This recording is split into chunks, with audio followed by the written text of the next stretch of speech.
नमस्कार, मेरा नाम मेजर मंजीत राजैन है और मैं टेनॉन ग्रुप का चेयरमैन हूं। जैसे जैसे हमारे कदम 2026 के बजट की तरफ बढ़ रहे हैं, ये बहुत जरूरी है कि हम इस महत्वपूर्ण मौके का फायदा उठाते हुए ब्लू कॉलर और एलाइड वर्क फोर्स को और मजबूत करें। 24-25 का डाटा हमें बताता है कि इस सेक्टर में 6 करोड़ से ज्यादा लोग एम्प्लॉयड हैं और एमएसएमई में लगभग 3 करोड़ से ज्यादा लोग एम्प्लॉयड हैं। साथ ही साथ इंडिया में 10 करोड़ से ज्यादा माइग्रेंट और जिग वर्कर फोर्स है। ये सब हमें बताता है कि ये सेक्टर कितना इंपॉर्टेंट है। इस बजट से एक की एक्सपेक्टेशन ये होनी चाहिए कि हम अपस्किलिंग करें और वर्कफोर्स को फ्यूचर रेडी करें। इस पर सबसे ज्यादा फोकस होना चाहिए।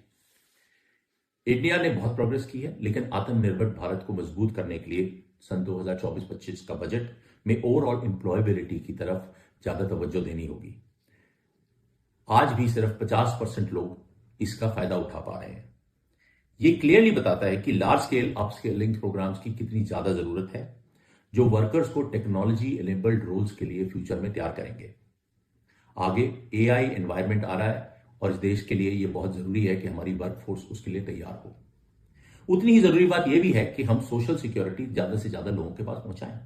आज का डेटा बताता है कि 60% से ज्यादा लोग सोशल सिक्योरिटी के कवरेज में आ चुके हैं। हालांकि बहुत सारा एरिया ऐसा है जिसमें कि health care, pension benefit, insurance इत्यादि सुविधाओं का पहुंचाना बहुत जरूरी है और इसके लिए बजट में प्रावधान करने की जरूरत है। एमएसएमई और स्मॉल बिजनेसेस के लिए affordable finance, easier access to qualified compliance laws और टारगेटेड जॉब इंसेंटिव्स पे फोकस करना भी बहुत जरूरी है। अगर बजट 2026 इन सब चीजों पे तवज्जो देगा तो ये देश को एक मजबूत नींव देगा इस वर्कफोर्स को सपोर्ट करने के लिए।